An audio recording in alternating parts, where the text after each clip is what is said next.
Welcome back to the FloTrack podcast. I'm Kevin Sully, joined by Gordon Mack. FloTrackPodcast at gmail.com is the email address. Good morning, Gordon. How are you? Doing great. How are you? Awesome. Yeah? I was waiting for you to follow up with a bit more description. I'm doing No, fine. man. I'm doing fine. I I'm heard running a out. rumor. Oh, what's really? The rumor was you listened to the pod yesterday. I Mine and did. Lincoln's I pod. listened to the full Okay. pod from second one all the way to minute 59:48 or something like that. Mm-hmm. It was a good pod. You know, Yeah. I used to listen to all the non-Gordon Mac pods like during the start of quarantine because I need something to do. But then over time, I kind of was like, I'm going to stop listening. Now, this is bad because now I'm telling people not to listen to our own pod if you're listening. Keep listening, but, I got back onto the wagon. I started listening to some of Yeah. the non-Gordon Mac pods, and I'm not going to lie, they're kind of better than the Gordon Mac pods, so I'm probably going to keep listening. Well, we had the benefit of being able to talk about a, a meet, races, and fast times, right? That's what the podcast would be like if the pandemic never happened. Not that everybody would be running 12:47 and 14:23 every single week, but there'd at least be a headline each week or each couple days that we could talk about, especially during an Olympic year. That's what it could have been. Yeah, and because we do a little rotation, like basically we do 3 to 4 a week, and we rotate who we're potting with. It's always about kind of like a luck of the draw about the topic. Like you guys got to talk about all-time great 5Ks, and we get to talk about another marathon getting canceled. So, would like it's kind of like finding out what's for dinner. Like, ooh, what's mom making me for dinner tonight? Ooh, it's you find out like mom orders Chinese food. And you're like, ooh, this is exciting. Or mom, make some good pasta, and then you find out mom made meatloaf, and then you had to do a meatloaf pod. And Mm-hmm. sometimes we have to do meatloaf pods, but sometimes we have ordering McDonald's pods, right? And you had a McDonald's level pod where you got some nice French fries and juicy burgers.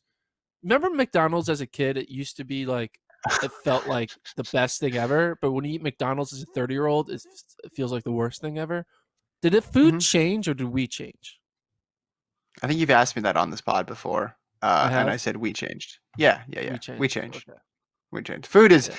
pretty much the same, day to day, hour to hour, year to year at McDonald's. I mean, maybe way back in the day they cut fewer corners, but 20 years ago, I think it was pretty much the same. What did you think about Lincoln's Mohamed should go for the world record take? I got to be honest, I didn't think about that going in. My mind didn't immediately go there, but he certainly talked me into it by the end of the episode. I think what would happen if he were to try to go for the world record would be exactly what happened to Lopez Lemong. Lopez Lemong basically tried to run the American record, you could say, right? He was Mm-hmm. probably going to run 12 low 50 pace, and then he died and runs 12:58, right? So I think if Mohamed were to try to attempt to run the world record, he would be on pace for maybe 80% of the race, and then that final 20% he falls apart and still runs like a 12:57 or 12:55. It'll still be a great time. So I think, yeah, why But should he not? do it? But I guess also, is my question. Not will he get it, but should he try? It just seems like such a bold move to go after a Bekele world record that's been around for a while. But as Lincoln was saying, he's never going to get a better opportunity than right now. And 10 seconds away, while it's still a long way away, it's a lot closer than most people are to it. yeah, but I also don't think that Mo himself and his coach feel like the door's closing. I feel like they probably think the door is wide open and that the need for a world record isn't the most important thing for them. You know, I mean, Wait, Jerry's team a makes world record really is not weird. the most important thing? What is that? Wait, what did you just say? No, The world record's not the most important thing? it's I feel not. The like it most should be up important, there with an Olympic gold medal, and then it should be no, world record.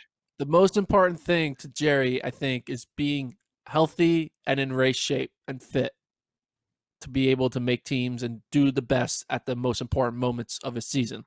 Now, the most important moment of Mohamed's season isn't going to be till 2021 August because he's obviously going to qualify in Canada. So that's the only, like I think about like Jerry did this. They literally ran like a 13 last year. Flashback to last year. Woody Kincaid runs. What did he run in a 5K at like the Sunset Tour or Portland? He runs like a Oh, he thirteen missed the thirty. standard. Yeah, they missed the Yeah, he standard. missed the Yeah. standard. Yeah, but they run like they don't try to get the standard. They ran it like a race.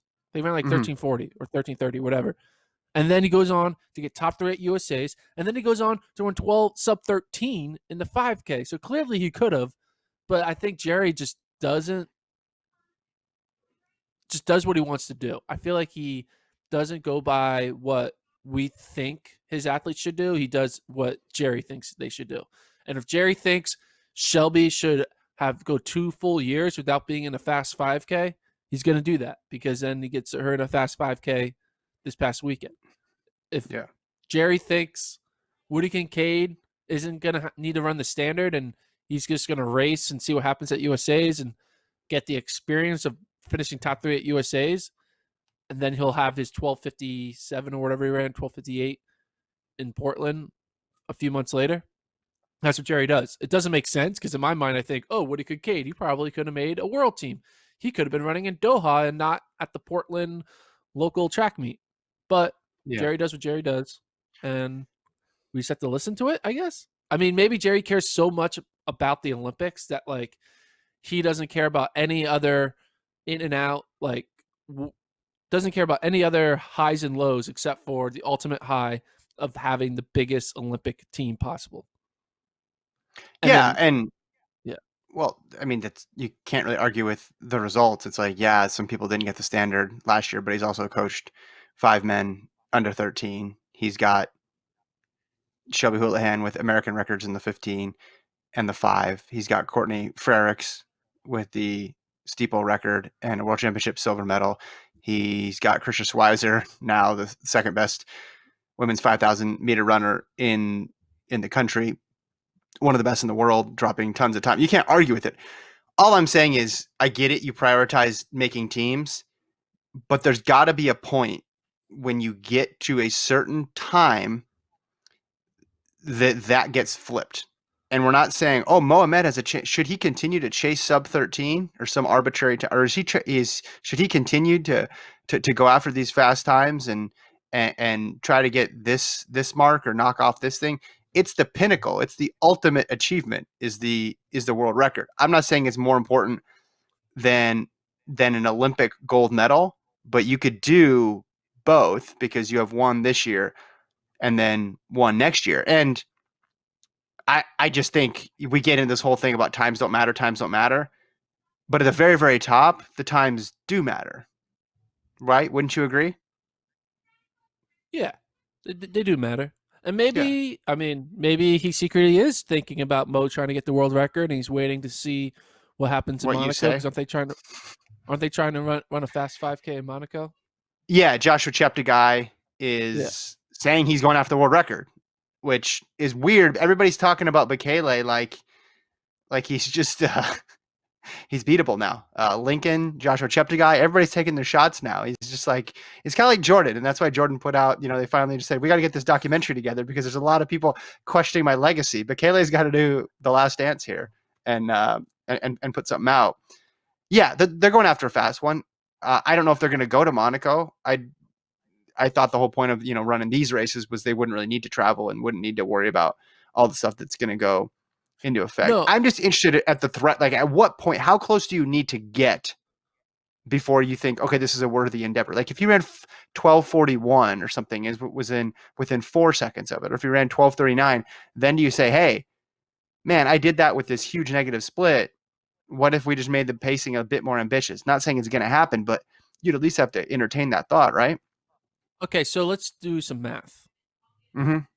He's what, 10 seconds away from the world record? Yeah. Yeah.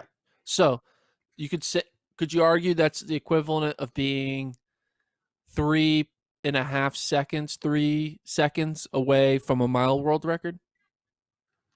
1500 Well, meter world record? 10 seconds is a little less than a second a lap. So sure. Well, because a 5K is 3 times the distance of a Right. mile. Right. 10 divided by 3. Potato, 3, right? we got it all. Yeah. So what's the mile world record? 3:43. So it'd be like someone running 3:46. Be like Alan Yeah. Webb. If you run 3:46, if you go out there and run 3:46, if Mohamed runs 3:46, he's gonna be like, hey, maybe I can run 3:43. So I mean, wouldn't you it think makes that? sense. Yeah. I mean, I think 10 seconds is like forever, but I guess it's really not forever when you're getting, I don't know. Well, if you What's think that about in it, like 800 terms? So it'll be like a second and a half, 800 terms. So yeah, it's I mean, still it'll a be long like shot. running, it'd be like running a 142. Mm-hmm. Yeah. Yeah. I'm sure It's Donovan again, Brazier's thinking world record now isn't on his mind. Yeah. right. Yeah. Again, and I still think it's a long shot. It's still not going to be something that is likely to happen. I'm just wondering, as an athlete, when do you say, "Hey, let's go for this thing"? And a coach, let's say, let's just throw out the playbook because we're farther along than we thought we were, and let's try to do it. While we're scheduling hypothetical races, though, I want to ask you this. Because you saw the Chicago Marathon got canceled, which we don't need to belabor that point. We knew it was going to get canceled. Everything else in the fall has been canceled except for the London Marathon. We don't know what's going to happen with that. And And NCAA cross country has not been canceled? Or okay, I thought you not been were canceled breaking yet. news No, here. no, All right. no, has not been canceled yet. We'll get to your sources in a little bit because I want you to give me an update on what the people are saying about NCAA cross. But London, there's a good chance it gets canceled. I think everybody would say that at this point, just because it's a mass race. But we want Bekele and Kipchoge, right? We want Bekele and Kipchoge to face off, and we've seen a lot of road races, right? Since the pandemic, we're seeing more track meets. There's going to be track meets in Europe. I know you talked about on a previous pod with Lincoln flying everybody to Hawaii to run the ultimate marathon. But Yes. why don't we get a loop course, we get a multiple lap course in Monaco if the weather's good, or find some other city that has good weather in Europe. Get Bekele, get Kipchoge, get a bunch of rabbits on a loop course, make it record eligible, and just go for this thing before the window closes. Yeah. 100%. They should totally do Okay. that. I mean, I feel like it'd be really easy to create an atmosphere that is COVID friendly. I mean, you just find like a Formula One racetrack type atmosphere, right? That's just like no one's allowed in except for like the 20 people. They're all going to be outside. It's not going to be a dangerous atmosphere. I mean, you literally, it is a law that you don't need to wear a mask when you run. So like that is our sport literally is like the one sport where like when you do it, you're actually good. Like Yeah. you're fine when you Yeah. run. So Yeah. I think they should, but it costs money. It costs it requires buy-in from everyone. I don't. Do you think Yeah. London skill is going to happen? I don't think it's gonna happen, but I don't Do you think know. they'll do an elite only? Okay, so well, that's my question, right? I think an elite only could happen. I just don't know if they're gonna. It's worth it financially, and that's why you'd almost need to. You know how the inspiration games? It was like that was the Zurich Diamond League meet, but they sprinkled it out throughout the world. You'd almost need to do something similar, where you have the London Marathon is being hosted in Monaco on a loop course. It was a city that's big ish, but not crazy big, mid-sized city maybe. And but you need all the money and resources of London, right? Because you'd need to be able to pay Kipchoge and Bekele, and you'd need to be able to bring in a bunch of rabbits to race. This is what we should do. I came up with an even better idea than my Hawaiian marathon idea. When you get the world marathon majors, pick up the phone. Then you say, yo, get Boston on the phone. Hey, get New York City on the phone. Get Chicago on the phone. Get London on the phone. Even get Tokyo on the phone. And Mm-hmm. we like, all right, we call all these people and like, hey, who's your most beloved male and female athlete of your marathon? Chicago's going to be like, woo, Galen Rupp is our male athlete. I'm not sure who'd say is the Chicago female athlete. I don't know. Regardless, Right. Boston's gonna be like, all right, we gotta get Dez, right, Mm-hmm. and then we want to get Lawrence um, Toronto. sure, there. New York City's gonna be like, we need this person, that person, right? And they all get their duo, and then we literally have them.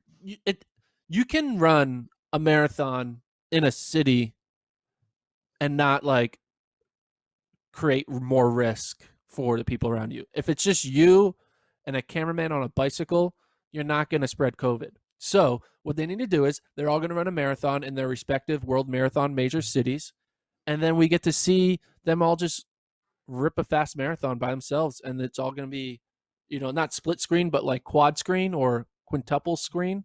It's going to be amazing, and then we get to see who has what marathon wins. It's literally going to be London versus Tokyo versus Berlin versus Boston versus Chicago. It's gonna be great. So that's what we should all do. those courses are the same, so that would make sense. No, that's a terrible idea. You started off with a good idea, and then it got You would terrible. watch it. You would watch it. Well, that's If not it's the a terrible standard idea, for if something's good.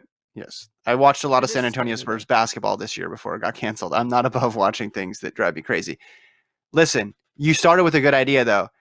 Everybody gets two, and then they go into this pool and they run the super marathon in Okay, yeah, the in city. So Hawaii. put them in the same place. There's no look.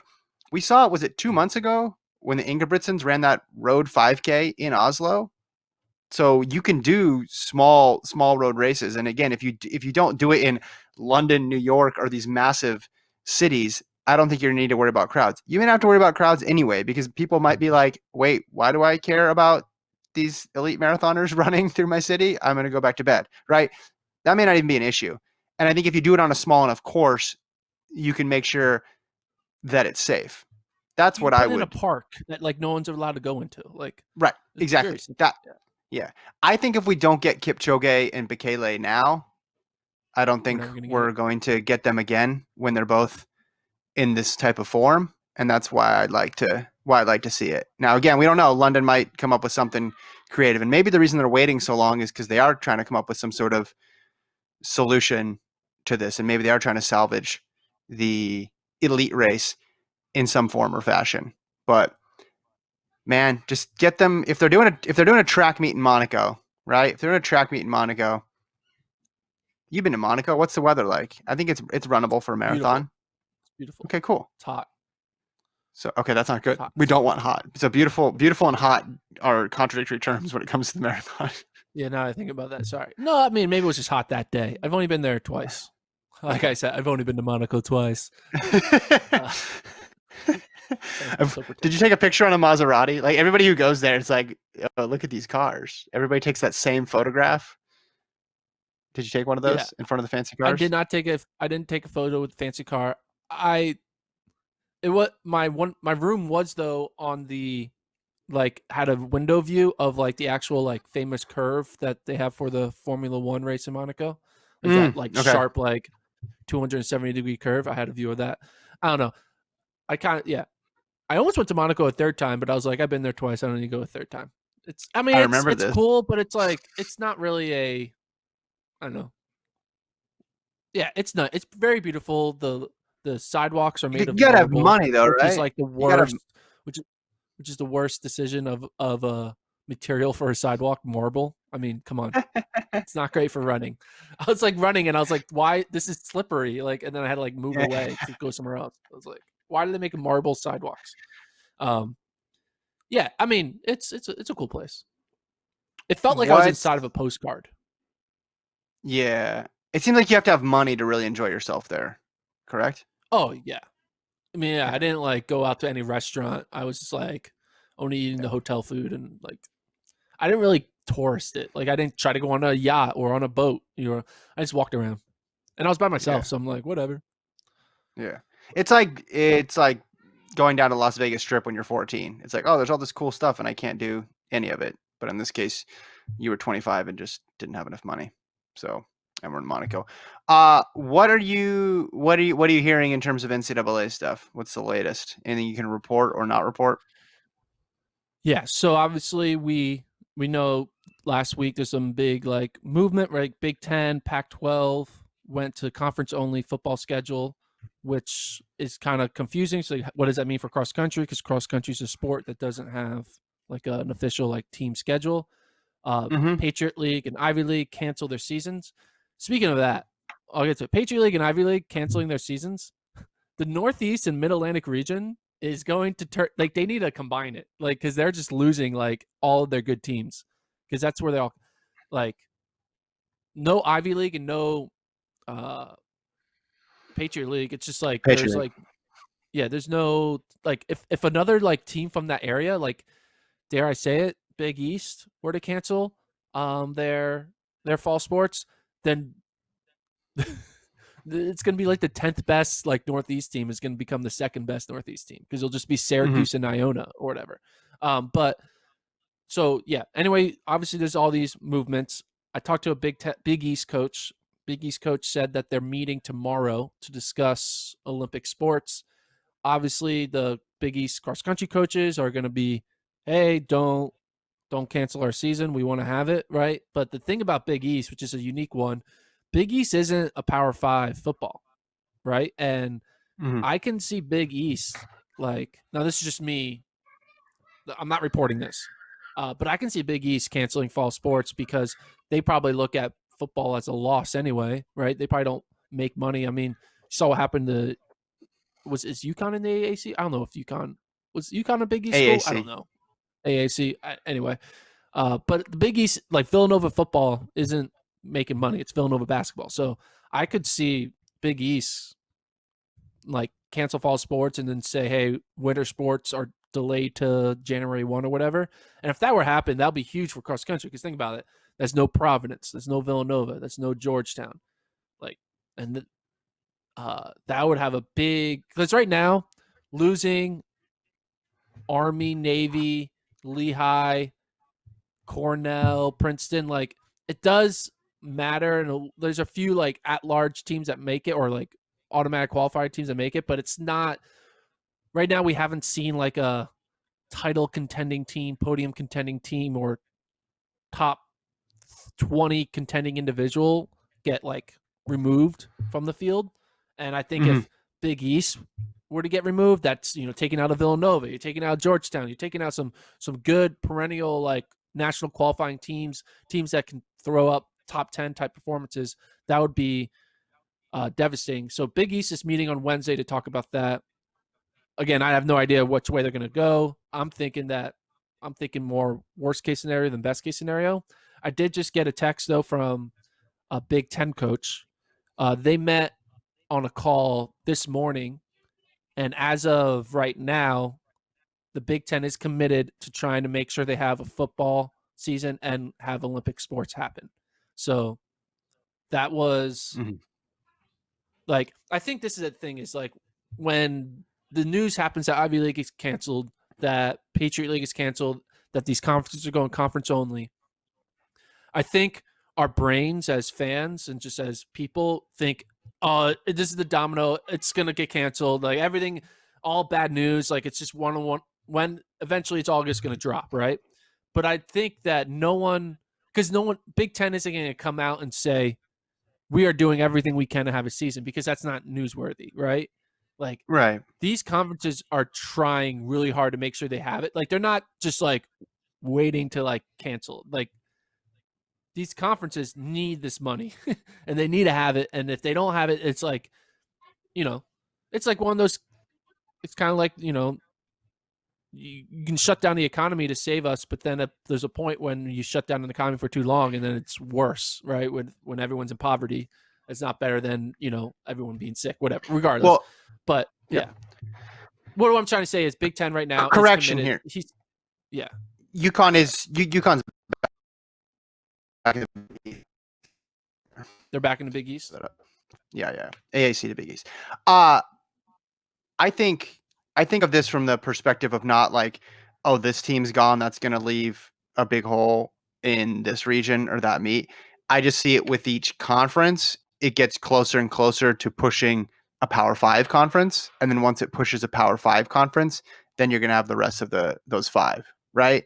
So it's like if you're saying Big East is teetering, well, Big East I think has a little bit more influence on what the Pac-12 does than maybe the Patriot League would, for example, right? Wouldn't you agree with that? Like each one gets a little bit more larger and more prominent, and that puts more and more pressure on the ones that are remaining to then take the same position. That's how I view it, and that's that's informed slightly by what happened in the spring, but also just it kind of makes sense. Like the SEC is not going to cancel because the Ivy League is canceling, right? But the SEC might cancel if the Big Ten and the ACC cancel. But like, yeah. Oh, yeah, for sure. But like, I think there has yet to be an FBS conference that has canceled, right? And even if Big East would have canceled, that's not FBS, right? That's FCS. That's the Division One AA for football. So I think even though there are Division One conferences canceling, I think the pressure really won't start to hit Power Five until, say, like a Mountain West were to cancel, or Right. Yeah. like ones that are actually competing in the bowl championship series. Like, I'm not sure how many of those there are. There's not that many, right? But there, well, there's the group of five. So there's a Power Five, right? And then there's the other group of five conferences, yeah. right? Exactly. So, but that's how you get there, right? You don't immediately jump to, okay, well, the Big 12's not playing, right? It's the cumulative effect of all these other conferences beating on the door. You came up with your proposal last week about how to do, if they do move cross country this spring, how it would work, and we got an email on that same topic that I want you to weigh in on. Does that sound good? Yeah. Dude, I haven't read our FloTrack emails since like beginning of quarantine, so I kind of feel bad. Have you been keeping track of the emails? Of course, because we got this one from Brendan from New Hampshire, which I'll read to you now. It says, it's a long one, so you got to pay attention, but you'll like it because it's detailed. I was texting one of my former teammates, and we came up with a plan that gives the most opportunities of athletes for potentially simultaneous spring cross-country and track season. Breaks it down into categories. So national schedule. He says, eliminate the 10K from NCAA championships and have Eugene host an NCAA cross championships the day before NCAA outdoors, and move all men's and women's finals for the 15 steeple 5K to day 4, with the 15 and steeple semis being day 3.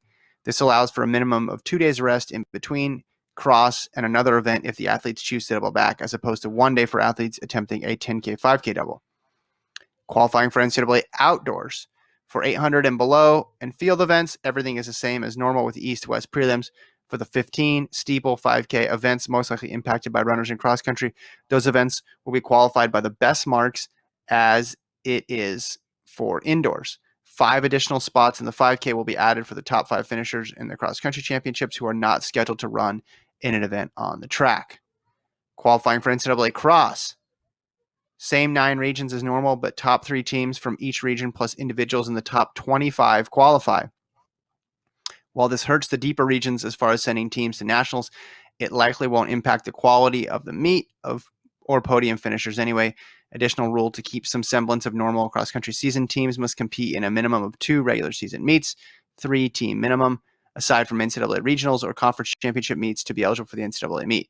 While bigger teams may run B teams to allow top athletes to chase NCAA qualifying marks, there will be more opportunities for athletes at smaller schools to be competitive, and big school athletes who may be buried on the depth chart the opportunity to compete.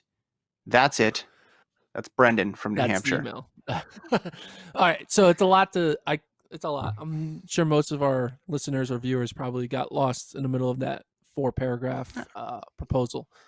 So mainly, he's saying, I mean, take out the whole qualifying aspect of it because that's complicated in its own. I want to think about what's the idea of NCAA cross country and NCAA outdoor championships happening in the same weekend, and how that would affect an athlete who's trying to do both, or one or the other, or how that would affect teams. So I like the idea of eliminating. Okay, so you eliminate the 10K and just replace it with a cross country 10K. That makes sense, right? I'm in. Should do that every year. Yeah. Do that every year. Yeah. The 10K track is the worst event ever. Okay. So then he says, so cross country. So the day before NCAA outdoors. So cross country championships will be on a Wednesday, right? Mm-hmm. And then he says, so then what should be on a Tuesday? If it's the day before, it'd be a Tuesday, because right now the meet starts on Wednesday, right? It goes Wednesday, Thursday, Friday, Saturday. Yeah. So Tuesday you run the cross country champions. So say you're trying to run, say you're a 1500 meter runner, right? who is Hmm. trying to be on the cross country. So you run a 10K on Tuesday, and then Hmm. on Thursday you run Yeah. a 1500 prelim, and then Saturday you run a 1500 final. Yeah. Let's do it. What do you think of that? You think? And then if you're, you can also just do a double 10K cross country and then just run straight 5K final. Yeah. I mean, it's crazy, but find me a proposal that's not. Yours was slightly less crazy, but it was crazy in different ways, right? Like I mean, I don't like something's got to give if you're going to do all this stuff. If the alternative is then just cancel it because it's difficult to run 2 seasons at once, okay, people might be in favor of that. But if you're going to actually do it, you're coming up with some plan that's not ideal. I mean, it makes sense for the 5K, 10K. Like, okay, you're running a 10K and then a 5K, whatever. The thing I have trouble with is the 1,500 people because But how there's many going to be a people is huge. that? It's going to be a huge advantage if you don't have to run on a cross country team. Like if you Yeah, just well, then you don't have to. You don't have to. I mean, how many 1,500 people are impactful are top members of five, their cross country team that are a going to lot. make that are going to. Okay, well, but by this point Oliver though, Hoare, right, Walid is Suleiman. gone pro. Okay, Okay, but you know what I mean. Like those are but those there's types of 20. guys. Okay, but there's 24 people, right, that are making the meet. By this point, the 1,500 will have been down to 24. Am I not mistaken there? Yeah. Okay. So Let's look at last year's 2019 uh, people who made the meet. Do you okay, remember? Bring people it who up. made the Boom, meet boom, in boom, boom. 2019. Okay, Yeah, so here you go. Yair Okay, Nagus, Justine so Kippertich. so I'm going to look at the people and see how many of them matter to their cross country team. Oliver Hoare, he matters. Yair Nagus, he matters. Talon Franco, no. Nick Stanizvanek, no. Casey Comer, matters. Cameron Griffith, matters. Edward Herrera, matters. Joe Murphy, no. Torfey, no. William Paulson, no. Sam Worley, matters. 6. Casey Nevillebard, matters. Justin Kiprotich, no. George Cush, matters. Like, I'm going through it. Like, Carlos Villarreal matters. No, he does matter. Wally Sumo matters. Logan Wetzel matters. Ryan Adams, maybe. Reed Brown, kind of. Like, you could argue that Okay, 10 of the 24 people who are in the how 1,500 many of are those? going to have to run cross country.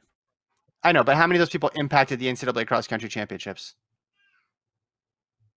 You could argue that Oliver Hoare and Yair Nagus do. Okay, two. They're like guys who can finish in the top 30.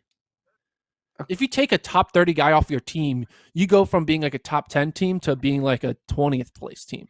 Because then you think about someone like Oliver Hoare, right? Think about this. If he doesn't run the Wisconsin team, that Wisconsin team becomes, instead of a top 10 program, it becomes like a top 25. So Okay. the pressure for Hoare is like, hey, we want you to sacrifice your freshness for your 1,500 so we can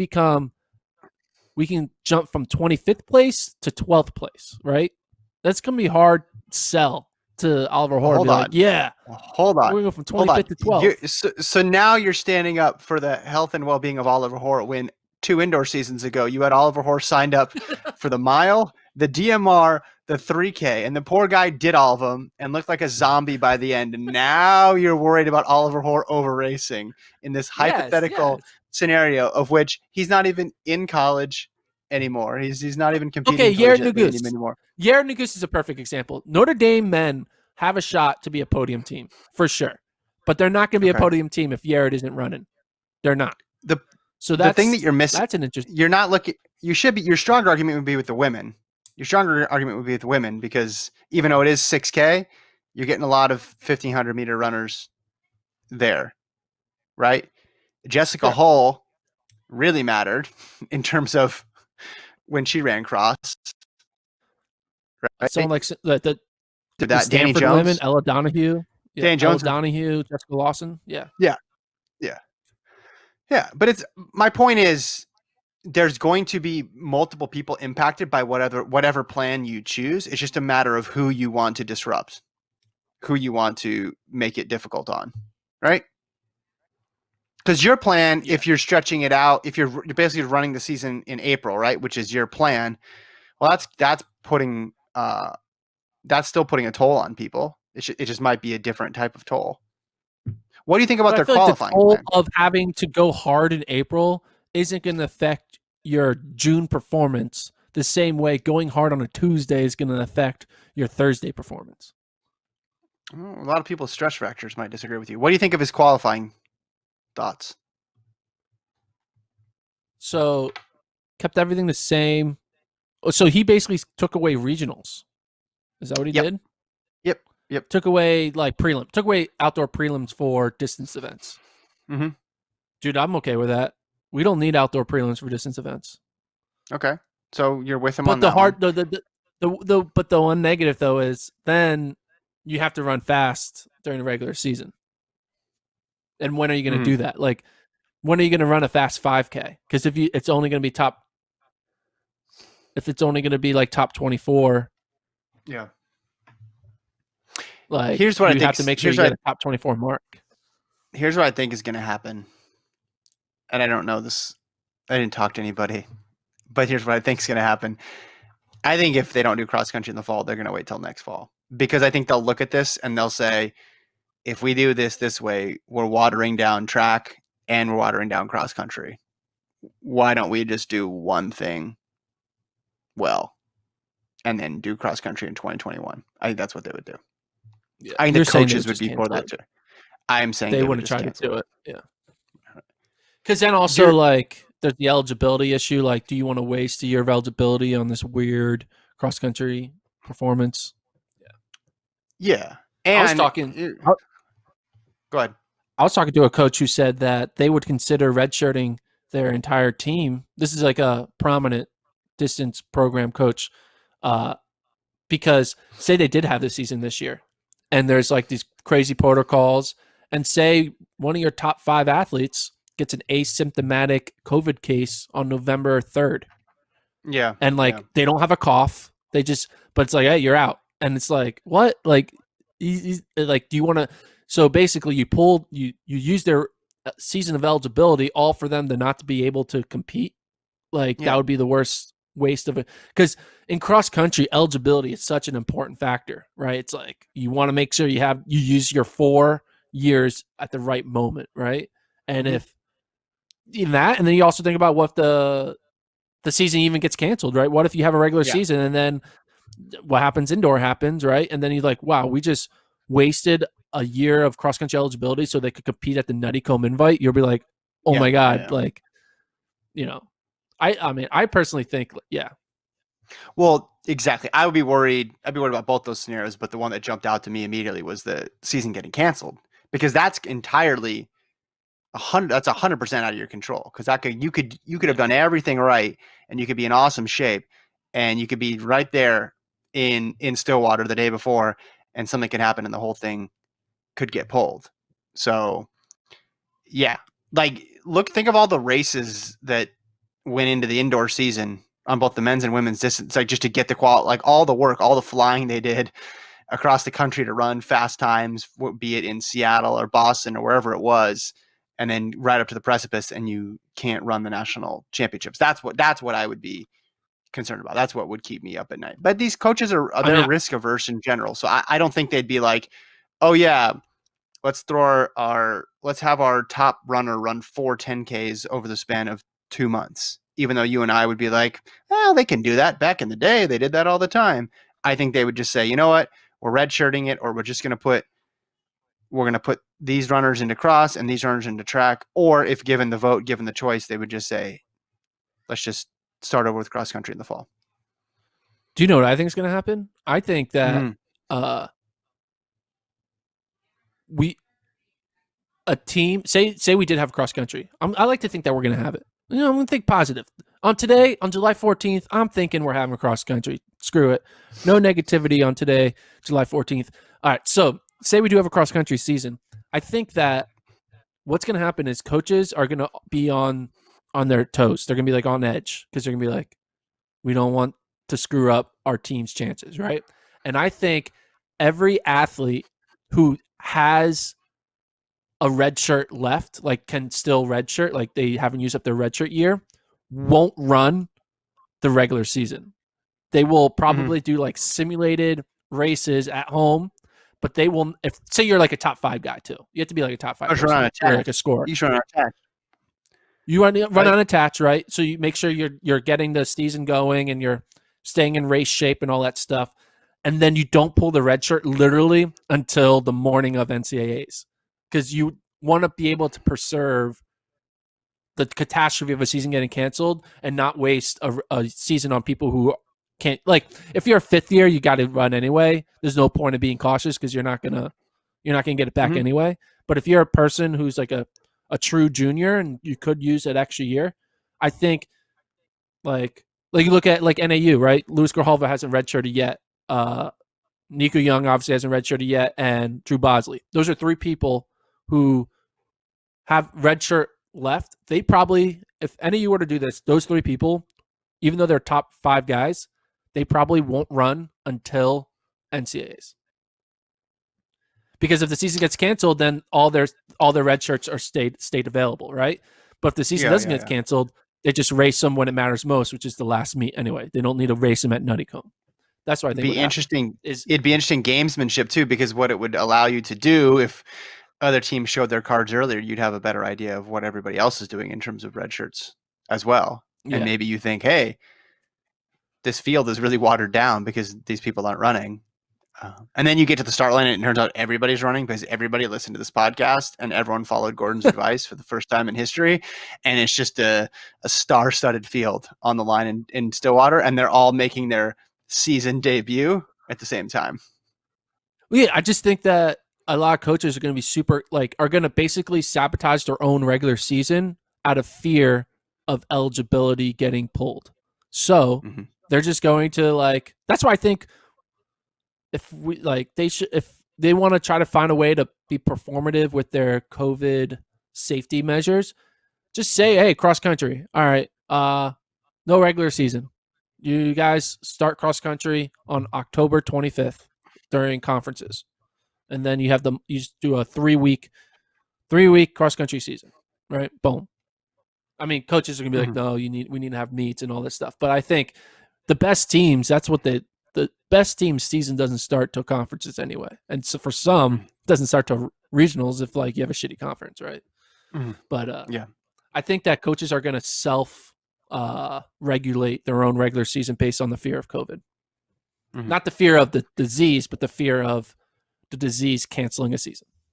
Well, both though too, because I think they'll be they're not going to be flying around. They're not going to go run unattached. If they live on the West Coast, they're not going to go fly to Nuttycombe to run unattached, right? They'll just do that at a home meet, or they'll find something closer that gives them less risk.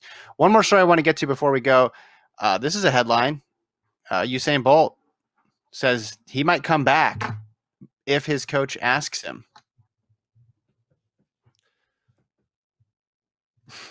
Okay, first of all, is he putting pressure on his coach? Because now the meter's gonna be like, go ask Bolt to come back. And why would a coach ask Bolt to come back? Here's the quote. This is from the Stay Broke News. The official quote is this: "If my coach came back and told me, let's do this, I will, because I believe so much in my coach. So I know if he says we're going to do this, I know it's possible. Give Glenn Mills a call and I'll be back." I mean, I look at these quotes and I only have one word for Coach Glenn Mills. Please call Usain Bolt. That would be incredible. And if he's saying you hold the key to the greatest sprinter of all time coming back, and all you have to do is ask him, you got to do it. Do it for all of us, Coach Mills. Come on. If he were to do it and he were to come back and then Bolt were to lose, does that hurt his legacy? Or no? It's like the Wizards Jordan years? Yeah. I mean, it would be fun to see Noah Lyles race Usain Bolt in the 200. Like, that's something we never get to see, that we never were allowed to see, right? Because they're like different eras. So that would be cool. If Bolt were to come back, who do you want to see him race? I want to see him race Lyles in the 200. What would you want to see?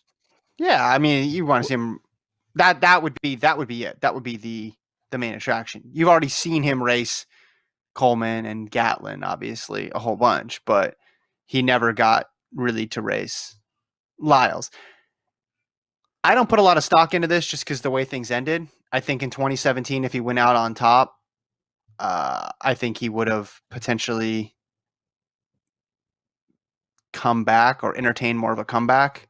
But the fact that he lost and was kind of banged up at the end. Now he has posted all these weird things, not weird things, but he's left like nuggets on Instagram and like Twitter. Well, he'll just like show a video of him like running on the track with cryptic emojis or a cryptic caption, and you're like, oh my gosh, is he gonna do it? But for a guy who famously never really liked to train, I find it hard to believe that he'll be able to get his bot at the age of 33, which is not ancient, but to do what's necessary to get his body back to where it needs to be when he wanted to retire after Rio, right? And everybody said it's because sponsors wishes that he stayed on through 2017. So I think even getting him through 2017 was a big ask. But if all we have to do is ask Coach Glenn Mills, let's get his number. Let's call him up. Let's get him as a guest on the show.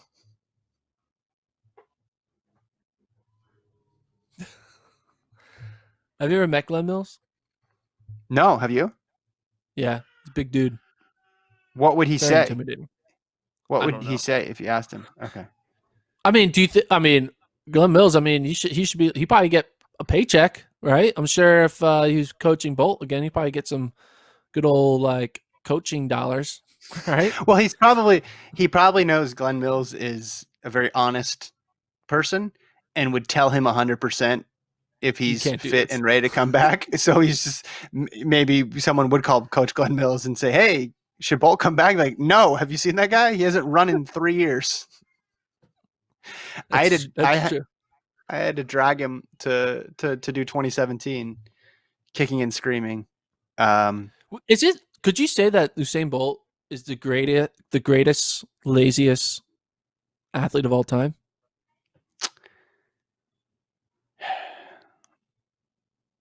I mean, he's one of the greatest That's a athletes. cool title. He's Greatest, one of the laziest.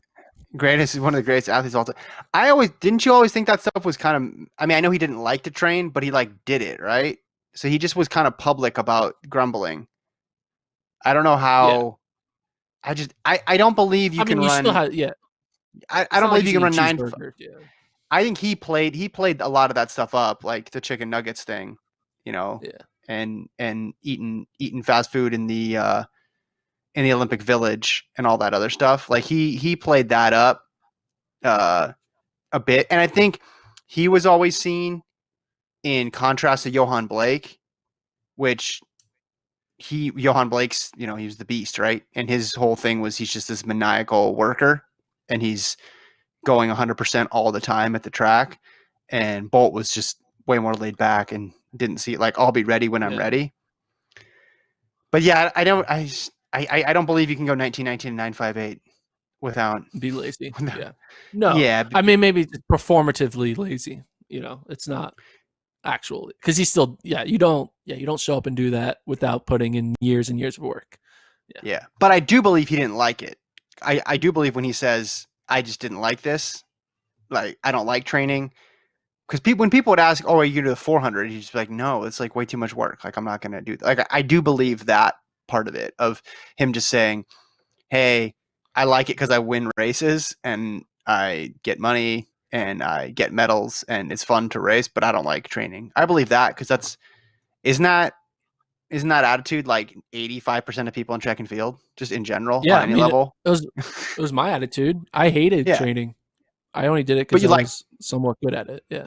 yeah, and you liked races, right? You like showing up to the meets and Yeah. competing like that. It was painful, but it was still like the trade off was The worth reward it. was worth it. Yeah. Yeah, yeah, yeah. So I think he was just sort of voicing what a lot of people feel. The difference was he was in this position to transcend human ability. So it's a little more pressure. But Glenn Mills, if you're listening, please tell Usain Bolt to come back. We could use another storyline for The next podcast. 2021 or the next podcast. Please do it. Please do it. What do you think he could run?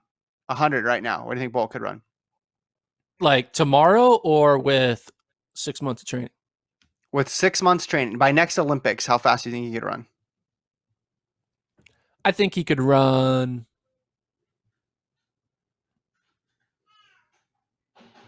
9.92. 992 by next summer.